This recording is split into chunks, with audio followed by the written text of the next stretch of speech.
So I like to preface this video that I'm a pretty open-minded person. I try not to go down the black pill, but I try not to ignore the potential negatives of anything that happen in this world. That there's always going to be a dark and a light, a yin and a yang to whatever goes on. There's groups on the internet that go towards the black pill with what I'm about to say and say that it's all over, and then there's people who take more of a rose-colored glasses approach, which I think could be just as destructive, if not more.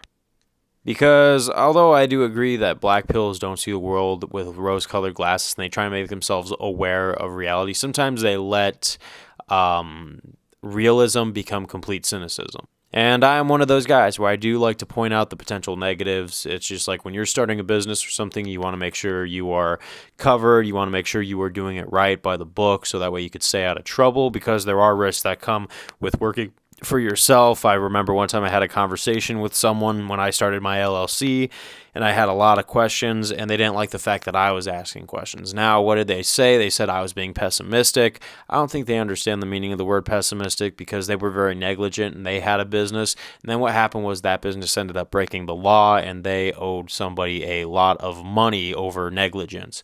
And it was kind of a big I told you so moment. You want to actually do the full-on research and look into both sides of it just so you could tread with a healthy path. But moving on, I was looking at some of these Sora AI things where you type in words into a box and it makes a very convincing looking video. Now, it's a little cartoonish, but it eclipses what a lot of video editors cannot do, like a lot of 3D modelers cannot do. And there's been some very useful things with ChatGPT that I saw when it came out a few years ago. It was a very good information gatherer. You could look up a lot of different subjects. It gave you a very good answer. It was quite logical. So if you were ever like needing to study for something or needed a good guide on how to learn a different skill, it turned out being there. But I think at some point when you watch videos of where college professors come out and they say you use ChatGPT to write your whole essay, right? That is where I kind of started to draw the line, and I thought that AI was going to be a problem for us. Not because of AI itself, but because us as human beings, whenever we find an easier way to do it, we do take the easier way. Is that always the wrong part? Work smarter, not harder. But when easy work becomes no work, that's when it becomes a little detrimental, because we do have a very big need for tradespeople.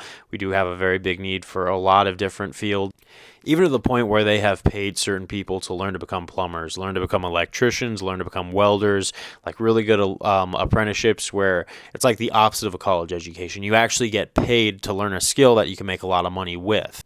And there have genuinely been some takers, but what happens when you don't have enough still years later? Why is it? Because a lot of people are demoralized? Yes, when you look at the financial institutions of our country, especially here in America, in the West, it's very hard to keep up. A lot of people are stressed out, and it's hard for people to look at things with a positive viewpoint right now. Now, I know a lot of people who are making things work for them, but there's very few and far between people like that. A lot of people have learned to dip into the there's no hope way of thinking very, very quick. And I'm not saying that there's a time on when to say, okay, there's no positives to what we're doing. But I think some people really quit when the going gets tough. It's very apparent when you play a video game and it's not going their way. Like if I'm playing a game of UFC 5 and I start getting the upper hand in the match, even though I started off the match super poorly, and it's also just a game. Some people rage quit. Some people don't want to finish the match as soon as they realize they're not going to win it. It just kind of says a few things about some certain types of people.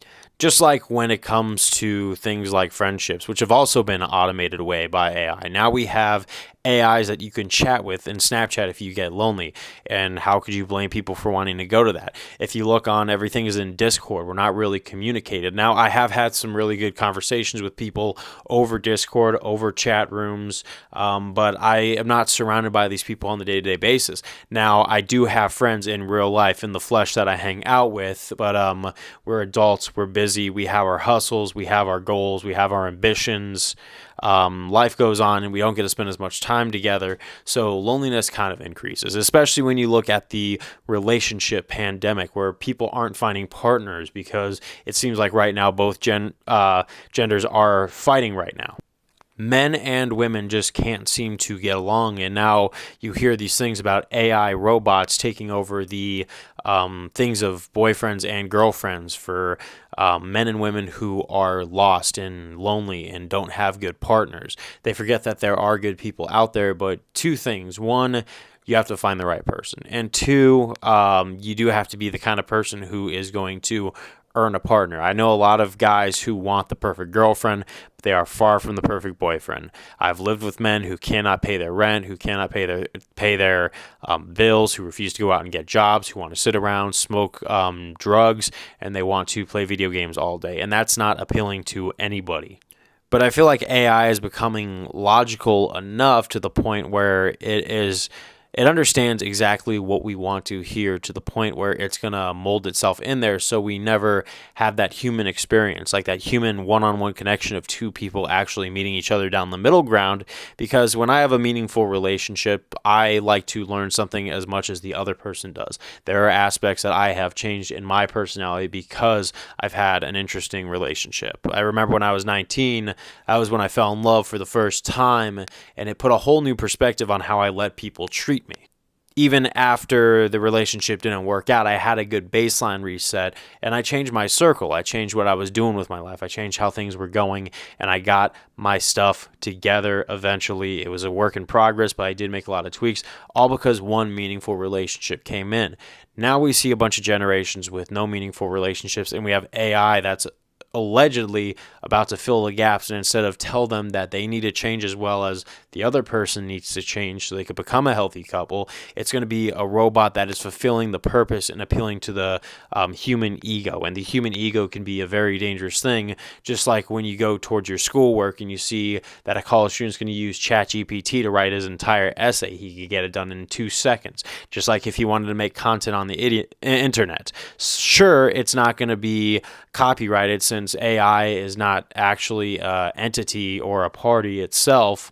That's what I've heard. I forget where I heard that one from, but it's an interesting thing how it's like, no, you can't get copyrighted because of that stuff because it is already an entity. It's not an entity itself. It's not a human. It can't press forward if it thinks that you are copying its stuff. But you can make a video content in 2 seconds just by typing words, and there's no skill building to do there. There's no growth, and I think that's the thing that I don't like, is that an artist needs to have a skill of making art. Like, I know one older gentleman I know who used to be a driver for UPS, and now he makes wood art because he actually burns it into the wood, not with the batteries like some people do on the internet, but he actually uses burning things like these burning utensils, and he actually makes good money doing something that has a very well thought out skill. And I know that people still have the potential to do these great skills and have these great trades. And when you see people with lower attention spans, not knowing what they want to be, except unless they want to be an influencer, everyone's really thinking the same thing. It's almost like human beings are going from creative to becoming an AI themselves because they get all their thoughts from a social media feed, that they all want to be influencers now. They all want to be part of a YouTube community or something.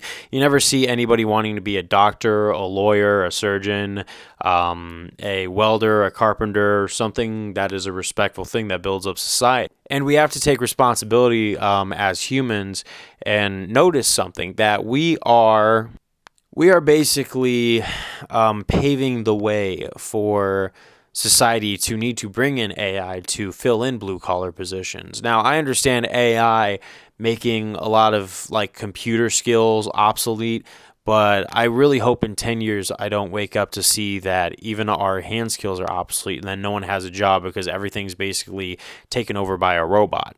And is 10 years a solid frame? Probably, because these robots are learning faster and faster by the day. It's absorbing knowledge, not resting. You're leaving it up overnight, and it's absorbing all the knowledge of humankind in an instant, almost to the point where it understands us better than we understand ourselves. Like, that's how smart it's becoming, to the point where we won't be able to match that. And these are some very common concerns.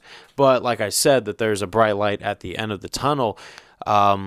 If we don't want this dystopian AI future that some people talk about, where everything's done by robots and we're left completely useless, like, how do we prevent it? How do we prevent it so that we don't end up in a future Matrix situation or something similar to an economic Terminator?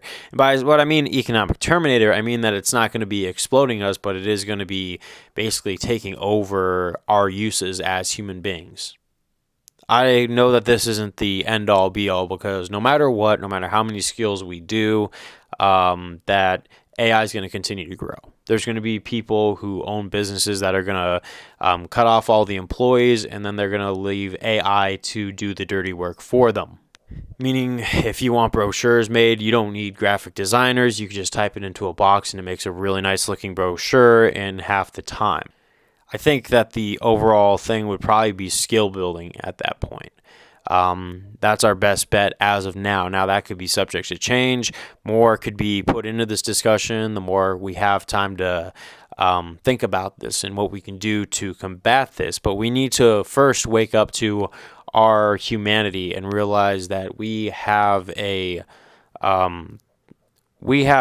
responsibility to be creative, to be original, to not become, a bunch of, might I say, bots ourselves, trying to do the same like fad that's going along in society where we're all trying to be internet famous. Maybe we can relearn social skills where we know how to be friends. We know how to have business relationships. We know how to have romantic partnerships without allowing them to fall 100% to pieces, because we have lost a lot of maturity as a species throughout the years. And I've actually kind of watched it. And back in the day, I used to hear people saying, oh, no one ever really grows up and stuff, like almost like these dismissive quips that I always had a gut feeling it was going to lead to things like the dating wars that are going on. And I hate to say it, but that gut feeling was right. And right now, what my gut feeling is that we need to remember our responsibility to grow and learn as humans, or else AI is going to grow and learn for us. And when AI does replace humanity, if it is going to, I just hope that we don't deserve it when it happens, right? I hope that we're not just these people consuming endless amounts of internet content on the thing, because then otherwise we've kind of set ourselves up to be replaced by AI. And we've seen more of the darker aspects to it than the light.